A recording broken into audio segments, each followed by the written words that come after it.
కాలముగా దేవుడు మనల్ని కాచి కాపాడి బట్టి దేవునికి స్తుతులు స్తోత్రాలు. ప్రాముఖ్యంగా అనేకమైన దినాలుగా దేవుడు మనతో మాట్లాడుతున్నాడు. అనేకమైన విషయాలని దేవుడు మనకి అనుగ్రహించి వాటి పట్ల అవగాహన మనకి తెలియజేస్తున్నాడు. దాన్ని బట్టి దేవునికి మనం వందనాలు స్తుతులు తెలియజేద్దాం. యోహాను రాసినటువంటి సువార్త 5వ అధ్యాయము, యోహాను రాసినటువంటి సువార్త 5వ అధ్యాయము 1 నుండి 20వ వచనం వరకు చదువుకుందాం. యోహాను రాసినటువంటి సువార్త 5వ అధ్యాయము 1 నుండి 20 వచనాలు చదువుదాం. అటు తరువాత యూదుల పండుగ ఒకటి వచ్చాను కనుక యేసు యెరూషలేమునకు వెళ్ళాను. యెరూషలేములో గొర్రెల ద్వారము దగ్గర హెబ్రీ భాషలో బెత్సదా అనబడిన ఒక కోనేరు కలదు. దానిలో 5 మండపములు కలవు. ఆయు సమయములకు దేవదూత కోనేటిలో దిగి నీళ్లు కదిలించుట కలదు. నీరు కదిల్చబడిన పిమ్మట మొదట ఎవడు దిగునో వాడు ఎట్టి వ్యాధి గలవాడైనను బాగుపడును. కనుక ఆ పట్టణములలో రోగులు, గుడ్డివారు, కుంటివారు, ఊచకాలు చేతులు గలవారు గుంపులుగా పడి ఉండిరి. అక్కడ 38 ఏండ్ల నుండి వ్యాధి గల ఒక మనుష్యుడుండెను. యేసు వాడు పడి ఉండుట చూచి వాడప్పటికి బహుకాలము నుండి ఆ స్థితిలోనే నున్నాడని ఎరిగి స్వస్థపరచు కోరుచున్నావా అని వాడిని అడుగగా, ఆ రోగి, అయ్యా, నీళ్లు కదిలింపబడినప్పుడు నీళ్లు కోనేటిలోనికి దించుటకు నాకు ఎవడను లేడు. కనుక నేను వచ్చినంతలో మరి ఒకడు నాకంటే ముందుగా దిగునని ఆయనకు ఉత్తరమిచ్చాను. యేసు, నీవు లేచి నీ పరుపెత్తుకొని నడువమని వానితో చెప్పగా, వెంటనే వాడు స్వస్థత నుండి తన పరుపెత్తుకొని నడిచాడు. ఆ దినము విశ్రాంతి దినము కనుక యూదులు, ఇది విశ్రాంతి దినము కదా, నీవు నీ పరుపెత్తుకొని కొనతగదే అని స్వస్థత నొందిన వానితో చెప్పిరి. అందుకు వాడు, నన్ను స్వస్థపరిచిన వాడు నీ పరుపెత్తుకొని నడువమని నాతో చెప్పినాడు. వారు, నీ పరుపెత్తుకొని నడువమని నీతో చెప్పిన వాడు ఎవడని వాడిని అడిగిరి. ఆయన ఎవడో స్వస్థత నొందిన వానికి తెలియలేదు. ఆ చోటను గుంపు కూడి ఉండెను కనుక యేసు తప్పించుకొని పోయాను.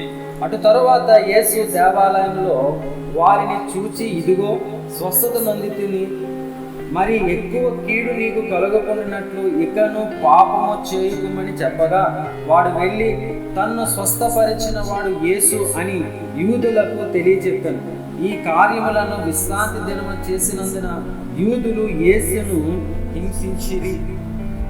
అయితే యేసు, నా తండ్రి ఇది వరకు పని చేయుచున్నాడు, నేను చేయుచున్నానని వారికి ఉత్తరం ఇచ్చాను.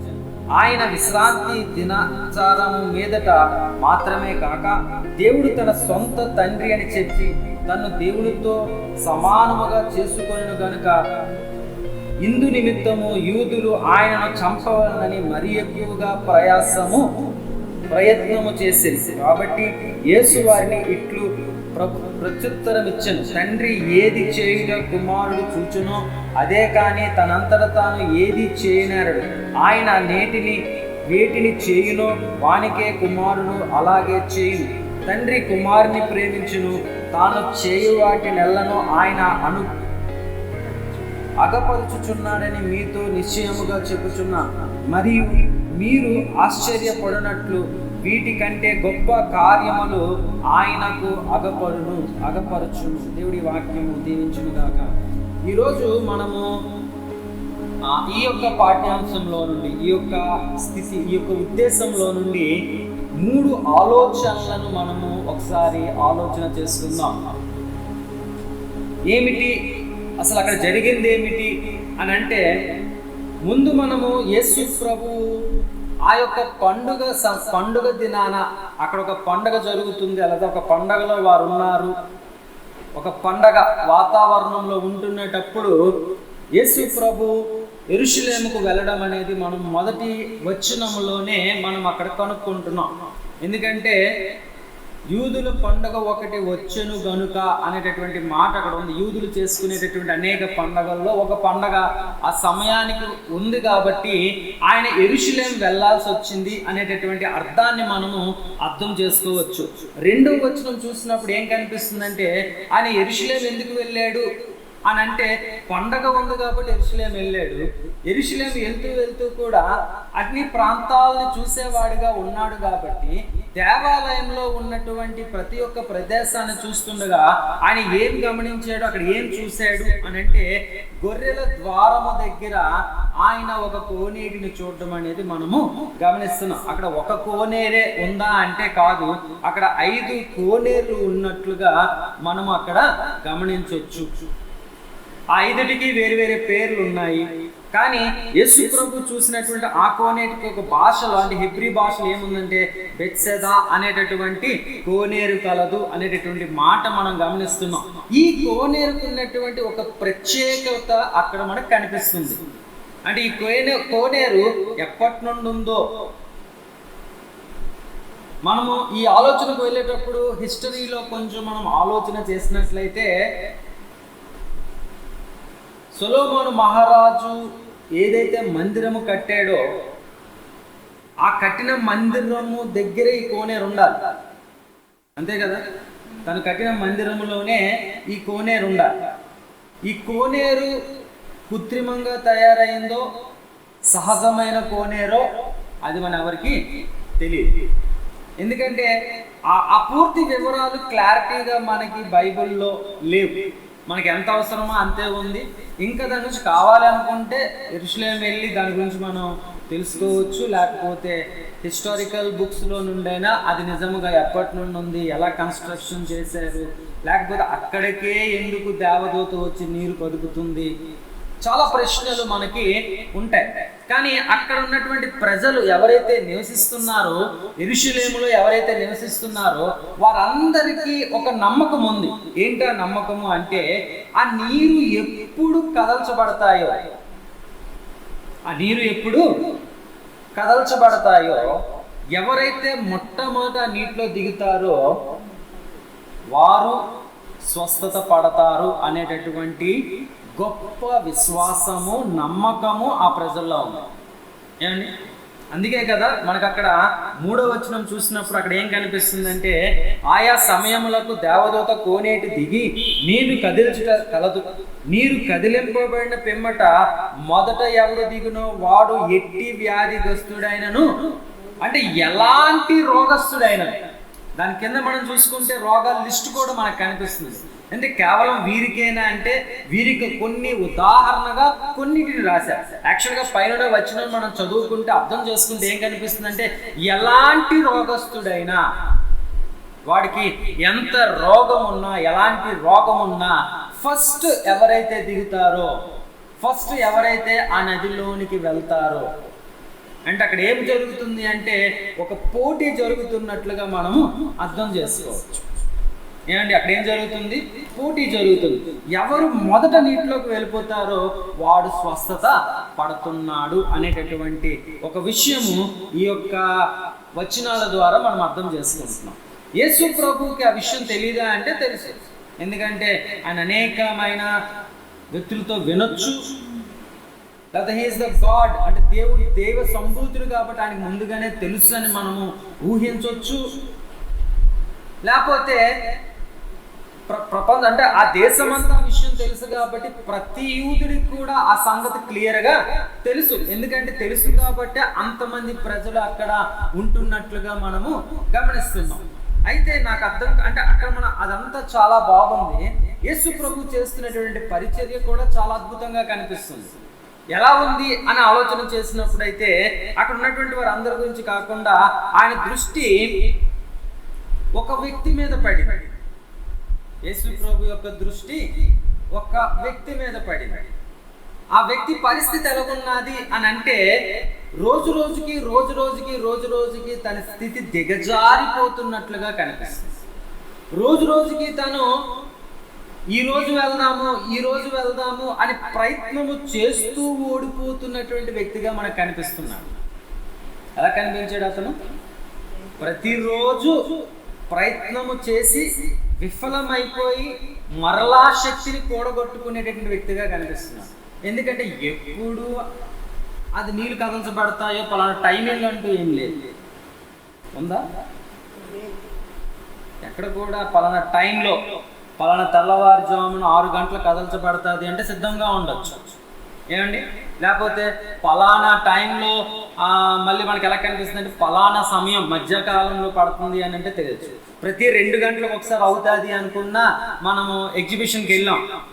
నాకు జ్ఞాపకం వస్తుంది. ఏంటిదంటే హైదరాబాద్లో ఉన్నటువంటి ఎగ్జిబిషన్కి వెళ్ళినప్పుడు 12 గంటలైతే ఆ బొమ్మ వచ్చి 12 సార్లు పడుతుంది అనేసరికి అందరూ ఏం చేస్తారంటే 12:15 కల్లా వెళ్ళిపోయి సీట్లలో కూర్చుని పోతారు. ఏమి అని అంటే అది మిస్ అవ్వకూడదు. ఏది మిస్ అవ్వకూడదు? 1 గంటకైతే ఒకసారి కనిపించి వెళ్తుంది, అది ఎక్కువసేపు కనిపించదు, ఇలాగొచ్చి ఇలా కొట్టి వెళ్ళిపోతుంది. అది అలా కాదు, 12 గంటలకైతే 12 సార్లు కొడుతుంది. ఆ 12 సార్లు కొట్టేటటువంటి బొమ్మని చూడడానికి ఏమంటే అక్కడ ఏముంది అంటే ఒక క్యారెక్టర్ అది సెట్ చేసాడు కాబట్టి మిషన్గా అది గొప్ప అద్భుతంగా కనిపిస్తుంది. కాబట్టి అక్కడికి వెళ్ళిన అందరూ ఏం చెప్తారంటే దాని గురించి మాట్లాడితే బొమ్మ కనిపిస్తుంది, బొమ్మ వచ్చి కొడుతుంది, అది చాలా బాగుంటుంది. ఇంతవరకు అలాగా కొట్టేది మనం ఎప్పుడు చూడలేదు. ఆ రోజుల్లో రాజుల కాలంలో ఆ పని చేసేది ఎగ్జిబిషన్లో ఉంది అంటే టెన్షన్గా ఎవరు వెళ్ళినా సరే 12 గంటలు దరిదాపులను ఎవరైనా సరే కరెక్ట్గా టైంలో వెళ్ళి అక్కడ కూర్చుంటారు. అలాగా ఒక గడియ తెలిస్తే ఆ పని చేయొచ్చు. ఒక గడియ తెలియకపోతే ఆ వ్యక్తి ఎలా ఉండాలి అనే విషయాన్ని దేవుడు చూసినట్లున్నాడు. తన యొక్క వయస్సు, తన ఎక్స్పీరియన్స్ చూసుకుంటే మనకు అక్కడ 5వ వచనంలో కనిపిస్తుంది. అక్కడ 38 ఏండ్ల నుండి వ్యాధి గల ఒక మనుష్యుడు, ఎన్ని సంవత్సరాలట? 38 సంవత్సరాల నుండి ఎంత ప్రయత్నం చేస్తున్నాడు, ఎంత ఎదురు చూస్తున్నాడు. ఇక్కడ మనం 2 విషయాలు జ్ఞాపకం చేసుకున్నాం. ఒకటి, యేసు ప్రభు 2వ రాకడ కొరకు ఎదురు చూస్తున్నటువంటి వ్యక్తులకు ఇది ఒక ఉదాహరణగా మనం చూడొచ్చు. ఏమండి? 2వ రాకడ ఎప్పుడు జరుగుతాయో, నీళ్ళు ఎప్పుడు కదల్చబడతాయో రెండింటికి ఆన్సర్. అవునా? కదల్చబడతాదా అంటే కదల్చబడతాది అని తెలుసు. యేసు ప్రభు వస్తాడా అంటే వస్తాడు అనే సంగతి తెలుసు. యేసు ప్రభు వచ్చి మనందరం ఎత్తబడతామా అంటే ఎత్తబడతామనే విశ్వాసం ఉంది. నీరు కదల్చబడితే దిగితే స్వస్థత పడతాడనే నమ్మకము అతనికి ఉంది. కానీ అతని దగ్గర ఏంటి లేదట, ఏమీ లేదు అంటే తన ప్రయత్నము చేసేటంత శక్తి కోల్పోయిన పరిస్థితుల్లో ఉన్నాడు. మొట్టమొదటి రోజుల్లో ప్రయత్నం చేసి ఉండొచ్చు, ఈసారి మిస్ అయ్యిందిలే, మళ్ళా ఎప్పుడు నీళ్లు కదల్చబడ్డా అంటే నేను అనుకుంటాను ఆ మాటకు వస్తే 24 గంటలు ఆ దృష్టి అంతా నీటి మీద ఉండి ఉంటుంది. ఏమండి? 24 గంటలు అంటే తన మెలుగుగా ఉన్న ప్రతి క్షణము తను ఏం చేస్తున్నాడంటే ఆ నీటి వైపే దృష్టి ఉంచుతున్నాడు. ఎందుకంటే పొరపాటున దృష్టి పక్కకు మళ్ళీతే నీళ్లు కదల్చబడితే ఈలోపు ఎవరో ఒకరు అందులోకి దిగిపోయి వారు స్వస్థత పొంది వెళ్ళిపోతున్నారు. 38 సంవత్సరాలుగా తను ప్రయత్నము చేయనటువంటి పని ఇంకొకటి ఏదీ లేకుండా ఉన్నాడు. 38 సంవత్సరాల్లో అనేకమైన ఎక్స్పీరియన్స్ తను అనుభవించినటువంటి వ్యక్తిగా మనకు కనిపిస్తున్నాడు. అందుకనే యేసు ప్రభు ఆ పైనుండి చూసి తన అందరితో మాట్లాడుతున్నాడో లేకపోతే తెలుసుకున్నాడో గమనించాడు, ఏదో రకంగా మొత్తానికి యేసు ప్రభు యొక్క దృష్టి ఏమైంది అంటే ఇతని మీద పడడం అనేది మనము చూసాం. ఇతనిలో 2 రకాల స్వస్థతలు జరగాలి. ఎన్ని రకాలు? 2 రకాల స్వస్థత. ఒకటి శారీరకమైన స్వస్థత అయితే, రెండవది ఆధ్యాత్మికమైనటువంటి అంటే మానసికమైన స్వస్థత కావాలి. ఏం కావాలి? ఎందుకంటే ఒక మనిషి ఇన్ని సంవత్సరాలుగా ఎదురు చూసి చూసి చూసి చూసి తను ఎక్కడ చచ్చిపోతున్నాడు అంటే మొట్టమొదట లోపల ఆయన చచ్చిపోతున్నాడు. ప్రయత్నం ఎందుకు చేయరు అంటే మొట్టమొదట లోపల తనకేమవుతుంది అంటే అశాంతి నెలకొల్పుతా ఉంటాడు. లోపల తను తజ్జుబజ్జున అవుతా ఉంటాడు. నీ పని అయిపోయిందిలే అనొచ్చు లోపల నుండి, నువ్వు ఇంకేం బతుకుతావులే అనొచ్చు లోపల నుండి, నీకు చేత కాదులే, నువ్వు దిగలేవులే, నీకెవడు సహాయం చేయడు చూడు, అందరూ నీ డబ్బులు తినేసేటటువంటి వారే, ఇరుగు పొరుగు వాళ్ళందరూ నీ దగ్గర దోచుకొని వెళ్ళేవారే కానీ నీకు సహాయం చేసేవాడు ఎవడూ లేదు చూమి. అది ఎక్కడ నుండి వస్తున్నాయి? ఎవరో మన దగ్గర నుండి మాట్లాడేటువంటి మాటలు కాదు. ఎక్కడ నుండి వస్తున్నాయంటే లోపల నుండి వస్తున్నటువంటి మాట. తన లోపల నుండి వస్తున్నటువంటి మాటలకి శారీరకంగా ఎంత బలహీన పడుతున్నాడో కానీ మానసికంగా మాత్రం చాలా బలహీన పడిపోయి ఉన్నాడు. అందుకనే యేసు ప్రభు తన దగ్గరికి వచ్చేటప్పుడు తను అర్థం చేసుకున్న మాట ఏంటంటే 2 విషయాలు ఖచ్చితంగా ఈ వ్యక్తి స్వస్థత పడాలి అనేటువంటి విషయం ఆయనకు అర్థమైంది. లేకపోతే యేసు ప్రభు ఖచ్చితంగా దాన్ని నమ్మాడు, చూశాడు. ఈ వ్యక్తికి కేవలము ఈ ఒక్క విషయం చేసేస్తే సరిపోదు అని అనుకోవాలి. అందుకనే 6వ వచనంకి వచ్చేసరికి ఆయన ఏమడుగుతున్నాడంటే, యేసు ఆడు పడి ఉండడు చూచి వాడు అప్పటికి బహుకాలము నుండి ఆ స్థితిలోనే ఉన్నాడని ఎరిగి స్వస్థపడగోరుచున్నావా అని వానిని అడుగు. ఏమైనా ప్రశ్న అండి ఇది? ఏం ప్రశ్న? యేసు ప్రభు తెలిసి అడిగిన ప్రశ్న, తెలియక అడిగిన ప్రశ్న, అమాయకమైన ప్రశ్న, లేకపోతే ఆలోచనకరమైన ప్రశ్న? ఏం ప్రశ్న అది? ఏమి? ఆడు ఆకలితో ఉన్నాడు చూస్తేనే అర్థమవుతుంది. రోడ్డు మీద కూర్చొని అమ్మ అయ్యా అడుక్కుంటున్నాడు చూస్తేనే వీడు ఆకలితో ఉన్నాడా, ఎలాగున్నాడు, వీడి పరిస్థితి క్లియర్ కనిపిస్తుంది. కనిపిస్తున్నటువంటి నువ్వేం చేయాలి? ప్రశ్న వేయాల్సిన అవసరం లేదు. ఇది నీకు అవసరం కదా అని ఇవ్వగలగా. కానీ యేసు ప్రభు ఏం చేస్తున్నాడు ఇక్కడ? యేసు ప్రభు ఏ ఆలోచనతో మాట్లాడుతున్నాడు ఇక్కడ చూడండి. అక్కడ అడుగుతున్న ప్రశ్న ఏంటి అంటే, నీవు స్వస్థపరచుకోరుతున్నావా అని అడుగుతుంది. అంటే నువ్వు స్వస్థపడాలన్నాడు, నీ స్వస్థపడాలనుందా? నీకు స్వస్థత కావాలా? నీకు నిజంగా స్వస్థత కావాలా? నీకు నిజంగా ఆసక్తి ఉందా? మన జీవితాల్లో అలాంటి ప్రశ్న మనం వేసుకుంటేనే దానికి సరైన ఆలోచన మనకి దొరుకుతాయి. ఎందుకంటే నిజంగా ఈ ప్రశ్నకు ఆలోచన చేసినట్టు ఎప్పటి నుండో ఆకలితో ఉన్నవాడికి నీకు ఆహారం కావాలా? ఏంటి? ఎప్పటి నుండో శాంతి లేనటువంటి గృహంలో, ఇంట్లో చికాకులు, అప్పులు, బాధలు, గొడవలు, ఇబ్బందులు ఇవన్నీ ఉన్నటువంటి గృహం వాడికి ఎలా ఉంటుందంటే, అబ్బా ఎంత కష్టంగా నరకంలో ఉన్నటువంటి వ్యక్తి దగ్గరికి వెళ్ళి నీకు శాంతి కావాలా?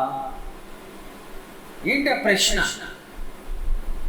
కానీ యేసు ప్రభు తెలుసుకోవాలని ఆశపడుతుంది కదా. ఏమైనా ఇవ్వాలి అనుకుంటే ఇది నీకు అవసరమా అంటే ఇది నాకు అవసరమే అనేటటువంటి ఆన్సర్ వస్తే ఇవ్వాలి. అవసరం ఉందో లేదో తెలియకుండా ఊరికి వెళ్ళి ఇచ్చేస్తే కాదు. ఆయనకు అవసరం అని తెలిసినా, ఇది నీకు ఇంపార్టెంట్ అని మనకు అర్థమైనా తన నోటి నుండి ఏటి రావాలో తెలుసా? ఇది నాకు అవసరమే అనే పదం. చాలాసార్లు మనం ప్రార్థన చేసినప్పుడు మనం అనుకుంటాం, దేవుడికి ఏమడుగుతామంటే, నీకు అన్నీ తెలుస్తుంది ప్రభువా, నాకు ఏటి కావాలో, నాకు నువ్వు అది ఇచ్చేయచ్చు కదా. ఏటి కావాలి నీకు తెలుసు కదా ప్రభు, అసలు ఏటి కావాలి నీకు తెలుసు అంటే, నీకు ఏటి కావాలో నీకే తెలియనప్పుడు ఆయన ఏమిస్తాడు? ఏమండి, ఈ ప్రశ్న మనం అలా ఆలోచించుకుంటే నువ్వు అడిగినప్పుడు, అందుకే చాలాసార్లు సేవకులు అవ్వని ఎవరైనా ఏం చెప్తారంటే, నువ్వు అడిగినప్పుడు స్పెసిఫిక్గా అడుగు దేవునికి. నీకు ఏది కావాలో నీ నోటితో అడుగు. ఎందుకంటే అడుగుడి మీకు ఇయ్యబడును అనేటటువంటి మాట ఇక్కడ ఏం కనిపిస్తుంది అంటే, యేసు ప్రభువు నీకు స్వస్థత కావాలా అని అడుగుతుంటే అతను ఏమనాలి? జనరల్గా అయితే నాకు స్వస్థత కావాలి ప్రభువా అని అన్నా. కానీ ఆ వ్యక్తి, ఈ వ్యక్తి ఎవరో ఆయనకి తెలియదు. అవునా? యేసు ప్రభు ఇస్ నాట్ ఏ ఫేమస్. ఆ టైంకి ఏమో లేకపోతే ఈజ్ ద ఫేమస్ అయినా, ఈ ఫేమస్ స్పీకర్ నేను ఏ రోజు చూడలేదంటే, ఈ రోజుల్లాగా మీడియా లేదు కాబట్టి, పేపర్ అడ్వర్టైజ్మెంట్ లేదు కాబట్టి, టీవీ అడ్వర్టైజ్మెంట్ లేదు కాబట్టి ఏ వ్యక్తి ఎవరో ఈజీగా తెలుసుకోలేనటువంటి పరిస్థితి. పేరు వినొచ్చు కానీ అదే పేరు కలిగిన వాళ్ళు చాలా మంది ఉన్నారు. యేసు అన్న పేరు కలిగిన వాళ్ళు ఏదో ముందు వెనక ఏదో తగిలించుకొని ఈ రోజుల్లో మనం పెట్టుకుంటాం కదా, యేసు బాబు, యేసు బాలుడు, యేసు పాదం, యేసుదాస్, ఎన్నో పేర్లు, చాలా పేర్లు మనకి ఎలాగైతే ఉన్నాయో అభిమానం కొద్దీ, ఇంట్రెస్ట్ కొద్దీ, లేకపోతే ఆ యొక్క ఫేవరిజం కొరకు ఎవరో ఏదో రకంగా పెట్టుకొని ఉన్నారేమో. కానీ ఇతనైతే యేసుప్రభు పేరైతే అడగలేదు ఆ టైంకి. ఫస్ట్ ఆఫ్ ఆల్ ఎందుకంటే చూసి చూడగానే, అక్కడికి వచ్చి కూర్చోగానే, కనిపించగానే, ఎదురుగా కూర్చోగానే, లేకపోతే ఎదురుగా ఆయన ఉన్నటువంటి ఆయన దగ్గరికి వెళ్ళగానే ఏ మాట వచ్చింది ఆయనకి? నీవు స్వస్థపరచగోరుతున్నావా? ఏమండి అంతేనా? అదే స్వస్థపడగోరుచున్నావా? ఏమి అక్కడ ఎంత నీట్గా నువ్వు స్వస్థపడగోరుచున్నావా అనే ప్రశ్న వేయగానే అప్పుడు అతను ఏం సమాధానం చెప్తున్నాడో తెలుసా? ఆ రోగి, అయ్యా నీళ్లు కలంచబడినప్పుడు నన్ను కోనేటిలో దించుటకు నాకు ఎవడునూ లేదు కనుక నేను వచ్చినంతలో మరి ఒకడు నాకంటే ముందుగా దిగునని ఆయనకు అంటే నేను అనుకుని ఉన్న చేయడం కలిసి యవనస్తుడు వచ్చాడు. అయ్యా నీకేమో హెల్ప్ కావాలని అడిగాడు. అడగగానే ఆ నీరు కదిలించేటప్పుడు ఎవరో లేరయ్యా, నీకు దయ ఉంటే నన్ను తీసుకుని అంటే ఆయన ఇండైరెక్ట్గా ఏం అడుగుతుంది? స్వస్థత అనేసరికి ఆయన ఏం ఆలోచించాడంటే నీటిలో దించుతాడేమో.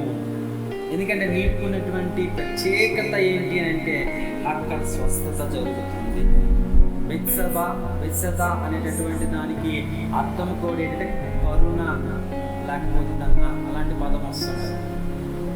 కరుణ గలది. కరుణ అంటే నువ్వు ఎన్ని పాపాలు చేసినా అక్కడ నువ్వు ములిగేసరికి, అక్కడ నువ్వు దిగేసరికి, ఆ సమయంలో నువ్వు అంత ఇంట్రెస్ట్గా దిగేసరికి నీ ఇంట్రెస్ట్ని బట్టి దేవుని కరుణించి స్వస్థపరిచేటటువంటి ప్రదేశము కాబట్టి ఆ పేరు ఉంది. కనుక ఇతను ఏమనుకుంటున్నాడంటే ఈ యవ్వనస్తుడు నాకు అందులో దించుతాడేమో, సహాయం చేస్తాడేమో, నన్ను తీసుకొని వెళ్తాడేమో అని ఆయన చెప్తున్నాడు. అందుకే యేసుప్రభు అతనిలో 2 రకాలటువంటి పనులు చేయాలి. ఏంటి అంటే మొట్టమొదట తన ఆత్మీయమైన స్థితిలో బలాన్ని అతనికి చేయాలి. అప్పుడు ఎప్పుడైతే ఆత్మీయతలో, ఎప్పుడైతే ఇంటర్నల్గా మనం బలంగా ఉంటామో మెల్లిమెల్లిగా అవుటర్ వర్డ్స్ కూడా మనం బలంగా మనము నువ్వు బలహీనంగా ఉన్నావు 10 మంది వచ్చి జబ్బు లేని వాళ్ళ దగ్గరికి వెళ్ళి నీకు రోగం అట, నీ క్యాన్సర్ అట అని 10 మంది అడిగారు అనుకోండి, ఖచ్చితంగా అది క్యాన్సర్ వచ్చేస్తుంది. అది తగ్గినడికి ఏమవుతుందంటే భయమే చచ్చిపోతాడు. క్యాన్సర్ ఉందో లేదో అది అనవసరం, అది చెక్ చేసుకుంటాడు లేదో అనవసరం. కానీ ఎప్పుడైతే నువ్వు బలహీనంగా ఉన్నావంటే నీకు ఏదో క్యాన్సర్ లాగా ఉంది, నువ్వు బలహీనంగా ఉన్నావంటే పలానా రోగంలాగా ఉంది, నీకు పలానది వచ్చినట్టుంది, పలానది అయినట్టుంది, ఈ అయినట్టు వచ్చినట్టు ఇవన్నీ కలిపి అతను ఏం చేస్తాయో తెలుసా? మెల్లిమెల్లిగా రోగస్తుడి కింద మార్చేస్తాయి.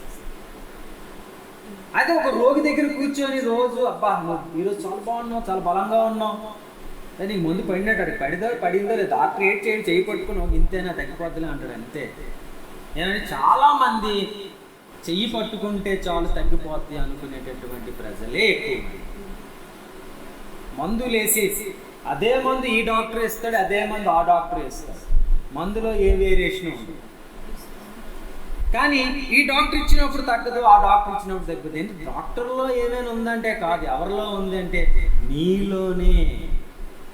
ఆ విషయాన్ని దేవుడు ఏం చేశాడు తెలుసు? దేవుడు తెలుసు కాబట్టి ఇతనికి ముందు లోపల శుద్ధి జరగాలి, ఇతనికి ముందు లోపల విశ్వాసము పుట్టాలి.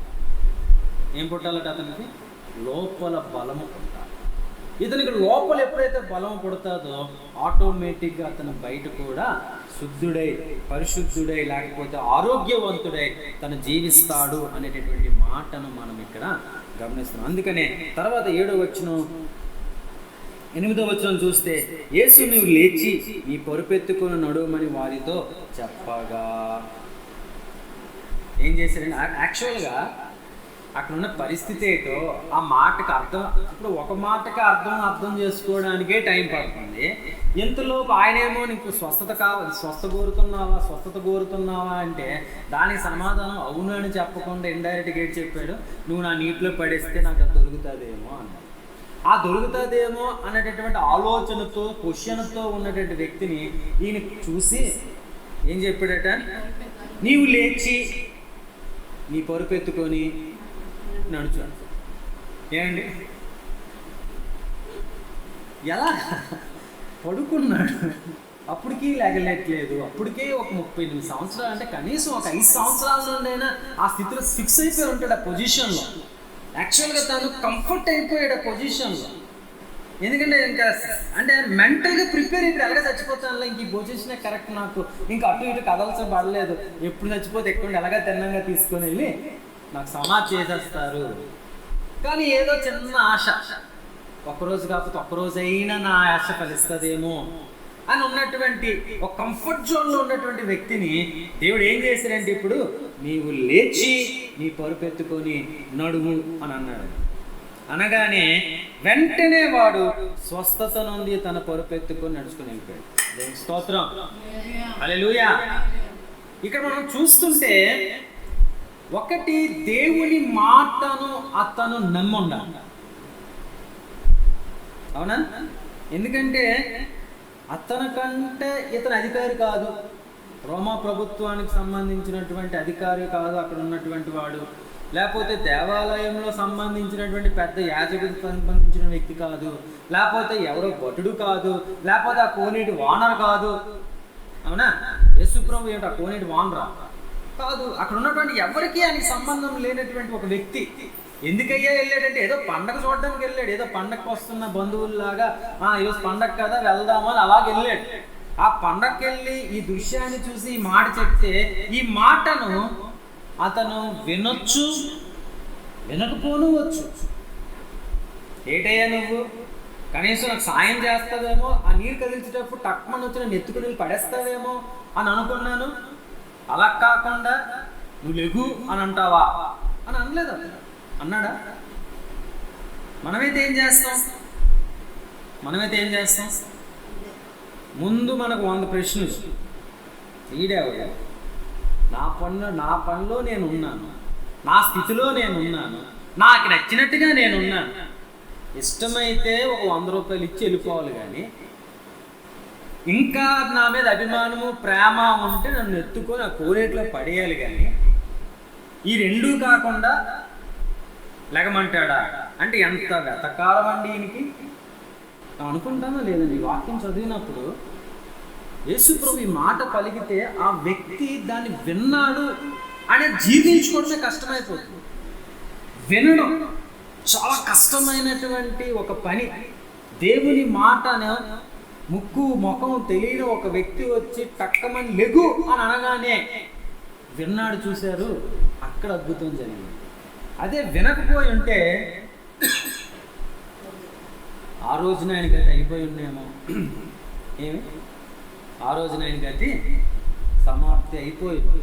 కానీ దేవుడు ఏమన్నాడు, నీవు స్వస్థత కోరుచున్నావా అని అడిగితే ఆయన చెప్పిన సమాధానానికి ఇప్పుడే నీ పరుపెత్తుకొని లేచినాడు అని అనగానే తన మాట మనస్సులో, అంటే ఈ మాట మనం ఎలా తీసుకోవచ్చు అంటే, మొన్న పాస్టర్ గారు చెప్పినట్లుగా దేవుని వాక్యము ఎక్కడికి వెళ్ళి పని చేస్తుందో అనేటువంటి మాట ఆలోచించాలి. దేవుని వాక్యం ఎక్కడికి వెళ్ళి పని చేస్తుంది? ఎక్కడికి వెళ్ళి? హృదయంలోనా? ఎక్కడికి వెళ్ళి పని చేస్తుంది? జీవకణము ఎక్కడ సృజింపబడుతుందో అక్కడికి వెళ్ళి పనిచేస్తుంది. జీవకణం ఎక్కడ సృజింపబడుతుంది అని అంటే మూలుగులు సృజింపబడతాయి. కనుక ఈ మాట మనకి ఈయన చెప్పగానే ఆ మాట ఎక్కడికి వెళ్ళిపోయింది అని అంటే, వాక్యం అనేది మూలుగుల సైతం అంటే ఎముకల సైతము విభజించి చేసి ఆ లోపలికి వెళ్ళిపోతుంది అనే మాట సాదృశ్యంగా మనం చూడొచ్చు. దేవుని మాట చెప్పగానే అది ఎక్కడికి వెళ్ళిపోయిందంటే అతని జీవ కణంలోకి వెళ్ళిపోయి అంతవరకు బలము లేనటువంటి వాడు, అంతవరకు శక్తి లేనటువంటి వాడు, అంతవరకు ఎవరైనా వచ్చి నన్ను మోసుకొని వెళ్తారా అని చూసేటటువంటి వాడు ఇప్పుడు ఏం చేస్తున్నాడు? ఇప్పుడు ఏం చేశాడు? ఎక్కడ జరిగింది క్రియ అని అంటే జీవ కణములో, ఆత్మలో మొదట కలిగింది. రెండవదిగా దేవుని మాట జీవ కణములో వాక్యము పనిచేసింది కాబట్టి వెంటనే ఆయన ఏం చేశాడంటే టక్కమని లేచాడు, చక్కగా పరుగు దిద్దుకున్నాడు, చక్కగా అన్నిటినీ సర్దుపరుచుకున్నాడు, శంకన పెట్టుకున్నాడు, ఇంటికి నడుచుకున్నాడు. నడిచాడా? నడవలేదు. ఇంకా అవన్నీ సిద్ధపరచుకొని నించునేసరికి వెంటనే ఉంటారు కదా మన యొక్క ఫ్రెండ్స్, ఎవరంటారు? దేవుడు అంటే అక్కడ ఉన్నటువంటి వారు ఎప్పుడు తప్పు చేస్తాడా, వీడికి ఎలాగైనా పెనాల్టీ వెయ్యాలి. ఎవరండి? Penalty persons. వీళ్ళు చేసేది ఏంటి అంటే తప్పు చేస్తే పెనాల్టీ వేయడం అనేటటువంటి పని వాళ్ళు. దేవుడు చెప్పారు, ఇందాక 2 మాటలు చెప్పారు. ఒకటి, ప్రతి మనిషికి ఒకటి ఆత్మీయ స్థితిలో ప్రభావం జరగాలి. ఆ ప్రభావము శారీరకంగా బలపరచుకోవాలి, కనిపిస్తుంది. ఆత్మలో జరిగినప్పుడే, అంటే స్వస్థత మొదట ఆత్మలో జరగాలి, శరీరంలో కాదు. ఆత్మ లేకపోతే మనస్సులో జరగాలి. రెండవది ఎక్కడ జరగాలంటే శరీరంలో జరగాలి. 2 మాటలు. ఇది పాపము అనేటటువంటి విషయం అనేది క్లియర్గా ఉంది. కానీ దేవుడు కృపచేత అతన్ని ఏం చేసి స్వస్థపరిచాడు కాబట్టి ఆయన ఏం చెప్తున్నాడంటే ఇంకా ఎక్కువ కీడు నీ మీదకు రాకుండా జాగ్రత్త పడు అనే ఒక హెచ్చరికను ఆయనకి తెలియజేశాడు. జాగ్రత్తగా ఉండు. స్వస్థత పొందావు కదా అని చెప్పి నువ్వు చూస్తూ నిరీక్షణ అమ్మ అయిపోయింది హహా అని చెప్పి నువ్వు ఇష్టం వచ్చినట్లుగా జీవించకూడదు. నువ్వు జాగ్రత్తగా ఉండు అనే మాట వానికి చెప్పడం మనము గమనిస్తున్నాము. స్వస్థత పడినటువంటి వ్యక్తి అని అన్నాను కదా, నిరీక్షణ కలిగినటువంటి వ్యక్తి. యేసు ప్రభు రెండవ రాకడలో ఎత్తబడాలనుకున్నటువంటి వ్యక్తి ఈ 38 సంవత్సరాల రోగితో సమానంగా ఆలోచించుకోగలిగితే, ఎత్తబడడానికి దగ్గర అవుతునేటప్పుడు, ఆ విషయాలు నీకు తెలుస్తునేటప్పుడు, నువ్వు బలం పొందుకునేటప్పుడు, నీ ఆత్మీయ స్థితిలో ఆనందిస్తునేటప్పుడు నువ్వు జాగ్రత్తగా వ్యవహరించు, జాగ్రత్తగా ఉండు. ఎందుకంటే అమ్మయ్య నేను స్వస్థత పడిపోయాను, నేను రక్షణ పొందేశాను, నేను బాప్తిస్వం తీసుకున్నాను, నాకు నచ్చినట్లుగా నేను జీవించవచ్చు అనకుండా దేవునికి ఇష్టడుగా జీవించడానికి, దేవుని మనస్సును ఎరిగి జీవించడానికి ఇష్టపడినట్లయితే దేవుని రాజ్యంలో మనం సంతోషంగా ఉంటాము అని తెలియజేస్తాం. కనుక స్వస్థత మనస్సులో జరగాలి, స్వస్థత శరీరంలో జరగాలి, స్వస్థత అనేది ఆత్మలో జరగాలి. ఎప్పుడైతే ఈ 3 విషయాల్లో మనకు స్వస్థత కలుగుతుంది, ఈ 3 విషయాల్లో మనము బలంగా ఎప్పుడైతే ఉంటామో దేవుడిని మనము వెంబడించే వారిగా కనిపిస్తాము, ఆయనతో సంతోషంగా జీవిస్తాము. ఇప్పుడు తెలియజేస్తున్నాము, సంతోషంగా ఉండాలి అంటే దేవుణ్ణి వెంబడించండి, కానీ మతంలో మాత్రం మీరు పడవద్దు. మతము మనకి సహాయం చేయదు, మార్గం మాత్రమే దేవుని దగ్గరికి తీసుకుని సహాయము చేస్తుంది. ఈ మాటలు దేవుడు మన పిల్లలు దీవించుగాక. మేము ప్రార్థన చేసుకుందాం. పరిశుద్ధ దేవానికి స్తోత్రాలు తండ్రి, మీ ప్రేమలో కృపను దీవించి ఆశీర్వదిస్తూ మిమ్మల్ని నడిపిస్తున్న మా గొప్ప దేవానికి అద్భుతమైన ఈ మాటలతో మనం బలపరచు తండ్రి. నిజముగానే మేము స్వస్థత కోరుతున్నాం, నిజముగానే మాకు కావాల్సిన వాటి అన్నిటినీ ముందు అడగాలని మేము ఆశపడుతున్నాం. నిజమే ప్రభా, చాలాసార్లు అనేకమైన మార్లు మాట్లాడకుండా, అనేకమైన మార్లు నడపకుండా, అనేకమైన మార్లు మాకు నచ్చినట్లుగా మేము జీవించుకుంటాం. దాన్ని బట్టి మేము క్షమించు. ప్రతి విషయము నీతో మాట్లాడి ఎరిగి తెలుసుకుని ఎన్నో సంవత్సరాలుగా ఒకటే స్థితిలో ఒకటే ప్రదేశంలో ఉండిపోతున్నాం. మాకు లెగిసి నడిచే అనుభవం, స్వస్థత పొందే అనుభవం, స్వస్థతలో అనేక మందికి సాక్షులుగా నిలిచిన అనుభవాలు అనుగ్రహించిన త్వరగా యేసు నామమున అడిగి వేడుకొంచున్నాము.